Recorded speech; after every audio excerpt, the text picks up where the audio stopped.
स्वागत और जोरदार तालियों के साथ स्वागत अतिथि देवो भव अभिनंदन वंदन स्वागत करते हुए और शुभतीर्थ धाम का प्रतीक चिन्ह के रूप में भेंट करते हुए हमारे माननीय केंद्रीय राज्य मंत्री जी का जोरदार तालियों के साथ स्वागत अभिनंदन वंदन स्वागत बनकर प्रस्तुत करने जा रही है परम आदरणीय श्रद्धेय यशस्वी माननीय मुख्यमंत्री जी। तो आइए सफर देखते हैं शुभतीर्थ धाम से मां गंगा के उस पावन धाम का। एक बार जोरदार तालियां इस लघु फिल्म के लिए।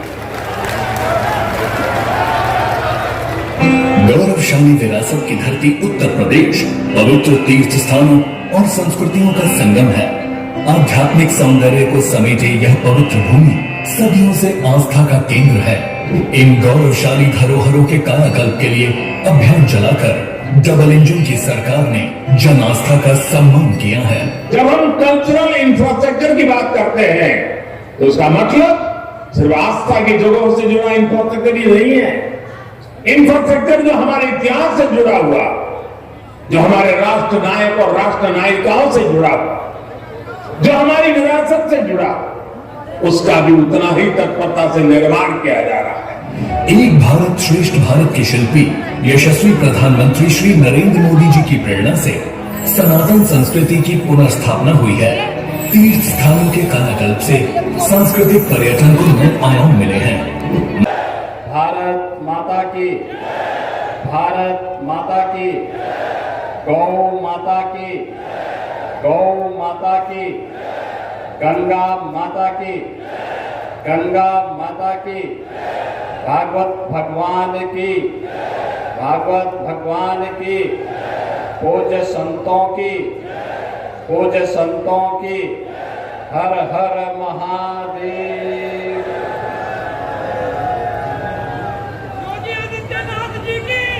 आज के इस पावन भागवत भूमि को प्रणाम करते हुए पूज्य संतों का सादर अभिवादन करते हुए मंच पर उपस्थित पूज्य स्वामी ओमानंद जी महाराज, पूज्य स्वामी दंडी स्वामी महादेव आश्रम, स्वामी गोवर्धन दास जी महाराज, स्वामी विष्णु रामानुज जी महाराज, योगी अर्जुन नाथ जी, मंच पर विराजमान सभी पूज्य संतजन, भारत सरकार के माननीय मंत्री श्री संजीव बालियान जी,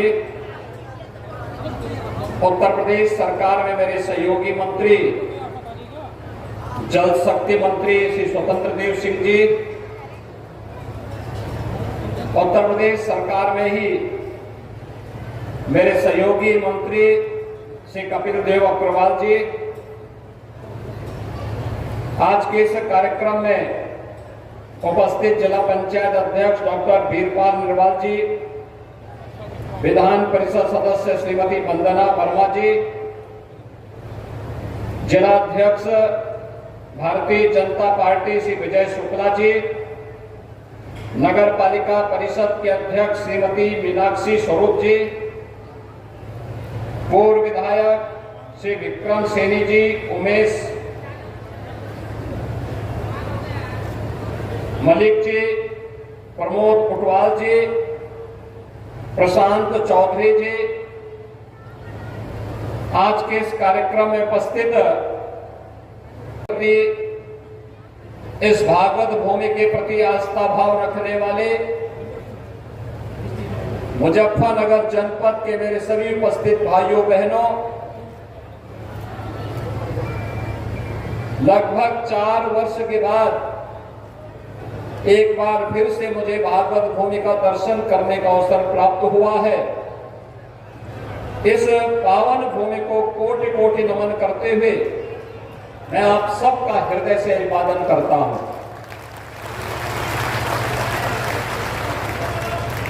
भाइयों बहनों,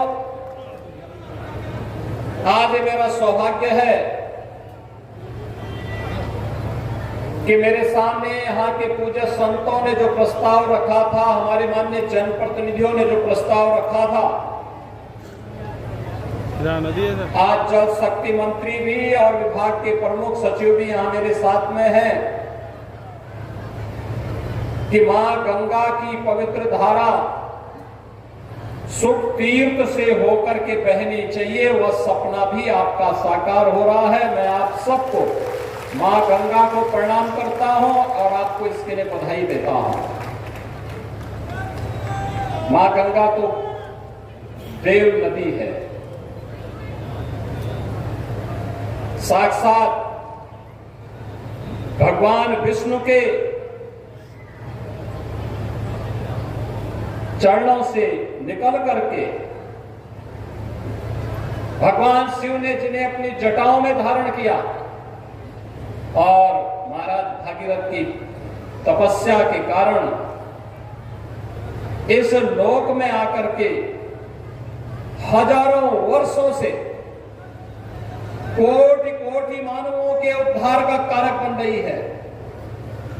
हम सबके जीवन को सुख और समृद्धि में करने का कार्य जो पावन देवतुल्य नदी कर रही है, वह मां गंगा की धारा सुख तीर्थ से होकर के बहेगी। यह हम सबके लिए अद्भुत क्षण है।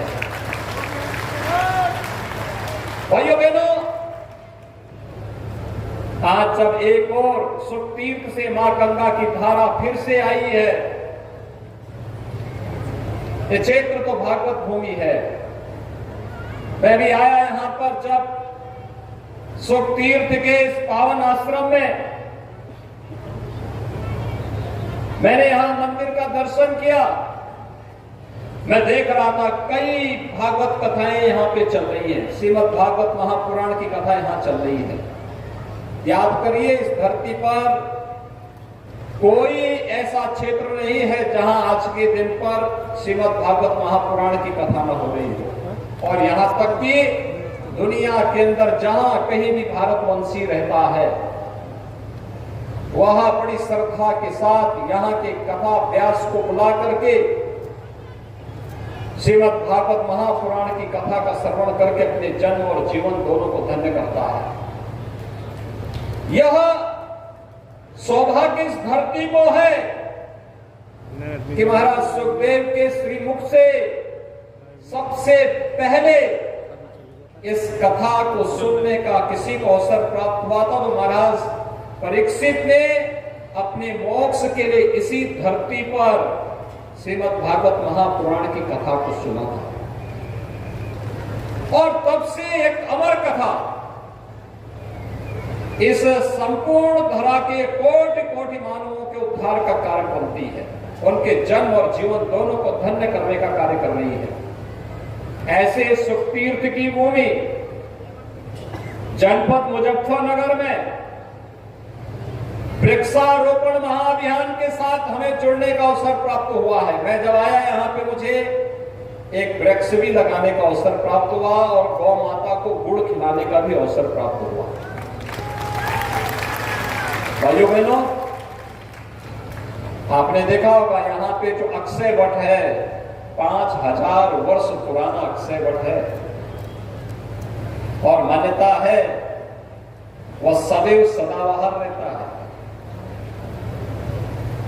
न जाने कितनी पीढ़ी दर पीढ़ी चली गई, उत्थान और पतन को वृक्ष ने देखा है, अक्षय वट ने देखा है और लगातार अक्षय वट हम सबको आशीर्वाद देकर के विरासत के बारे में सम्मान का भाव हम सबके मन में पैदा करती है। समृद्धि की एक नया उत्साह हम सबके मन में पैदा करती है। याद करिए कितनी समृद्ध विरासत हमारी है, कितनी समृद्ध विरासत है। इतिहास की भूमि है, भारत को भारत बनाने वाली भूमि है। शकुंतला पुत्र भरत कर्णाश्रम में ही जन्म लेकर के फिर हस्तिनापुर की विरासत को आगे बढ़ाने का कार्य भी करते हैं। ये वही भूमि है। मुझे इससे पहले अभी विदुर कुटी में जाकर के वृक्षारोपण करने का सौभाग्य प्राप्त हुआ था। वहां पर भी लोगों की एक ही मांग है, जैसे सुख तीर्थ में मां गंगा की धारा आ गई है, ऐसे विदुर कुटी को भी मां गंगा का आशीर्वाद प्राप्त हो। आज हम लोग उसका भी सर्वे करके आए हैं। पश्चिमी उत्तर प्रदेश की अर्थव्यवस्था का बहुत बड़ा आधार है और जो पोटेंशियल यहां पर है, यहां के नौजवानों में, यहां के किसानों में, यहां की बेटियों और यहां की बहनों में, यहां को समृद्ध बनाने के लिए जो योगदान किया जा रहा है वह अद्भुत है, अविस्मरणीय है और अतुल्य है। उसकी कोई तुलना नहीं की जा सकती है। और भाइयों बहनों, इसीलिए आज 242 करोड़ रुपए की इन परियोजनाओं का शिलान्यास और आधारशिला जो हमारे माननीय जनप्रतिनिधियों ने, केंद्रीय मंत्री जी ने, माननीय यहाँ के हमारे मंत्री कपिल देव अग्रवाल जी ने, विधान परिषद सदस्य, अन्य हमारे जिला पंचायत के अध्यक्ष और अन्य सभी पदाधिकारियों ने, जनप्रतिनिधियों ने जो प्रस्ताव दिए, उन प्रस्तावों को आज यहाँ पर 77 परियोजनाओं के माध्यम से जमीनी धरातल पर उतारने का कार्य आगे बढ़ रहा है। भाइयों बहनों, प्रधानमंत्री मोदी जी के नेतृत्व में भारत आज विकास और विरासत की एक नई गाथा को बढ़ाता जा रहा है। पूरे भारत के अंदर आपने देखा होगा, एक और काशी में काशी विश्वनाथ धाम सावन के महीने में प्रतिदिन 3 से लेकर 5 लाख श्रद्धालु वहां दर्शन करने के लिए आ रहा है। 3 से लेकर 5 लाख। एक और काशी विश्वनाथ धाम का निर्माण, दूसरी ओर केदारपुरी में केदारनाथ धाम का पुनरुद्धार का कार्य, बद्रीनाथ धाम का पुनरुद्धार का कार्य, सोमनाथ मंदिर के सुंदरीकरण का अद्भुत कार्य, महाकाल के महालोक के पुनरुद्धार का कार्य भी संपन्न हुआ है। और वर्तमान में अयोध्या में भगवान राम का भी भव्य मंदिर के निर्माण का कार्य भी चरम पर पहुंच रहा है। भाइयों बहनों, ये काम 2014 के पहले भी हो सकता था, लेकिन पहले की सरकारों में आपकी आस्था को सम्मान देने की फुर्सत नहीं थी। वे आस्था को सम्मान नहीं दे सकते थे, वे विरासत को सम्मान नहीं दे सकते थे। उन्होंने न विरासत को सम्मान दिया और न ही विकास को आगे बढ़ाया, न विकास की प्रक्रिया के साथ ही जोड़ने का कार्य किया और न विरासत को ही सम्मान दिया। परिणाम क्या था? पश्चिमी उत्तर प्रदेश में बेटियों की सुरक्षा पे ग्रहण लगने लग गया था, यहां से पलायन हो रहा था,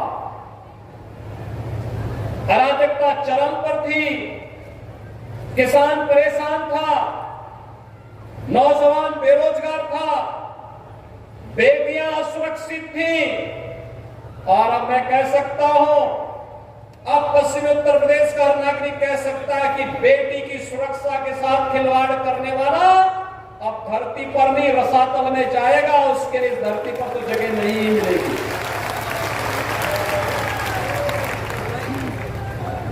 अब कोई यहां प्लान नहीं करा सकता है। यहां के किसानों को, यहां के व्यापारियों की सुरक्षा की गारंटी डबल इंजन की सरकार दे रही है। पलायन कराने वाले स्वयं पलायन कर गए। अब व्यापारी को, यहां के नागरिकों को कोई पलायन नहीं करा सकता। और यही तो डबल इंजन की सरकार है जो विकास भी कर रही है, विरासत का सम्मान भी कर रही है और गरीब कल्याणकारी योजनाओं के माध्यम से तेजी के साथ बिना भेदभाव के शासन की योजनाओं का लाभ हर तबके को उपलब्ध कराने का कार्य भी कर रही है, हर तबके के लिए। और इसीलिए हमारी सरकार ने विरासत के सम्मान को ही आगे बढ़ाने के लिए निर्णय लिया है कि सुख तीर्थ विकास परिषद का गठन भी हम लोग करेंगे। फाइनल स्टेज पे बहुत जल्दी हम इस कार्यक्रम को आगे बढ़ाने करेंगे। मैं यहाँ के अन्नदाता किसानों का अभिनंदन करूंगा। भाइयों बहनों, मैं अभिनंदन करूंगा। एक तरफ सुख तीर्थ विकास परिषद बनेगा, यहाँ के विकास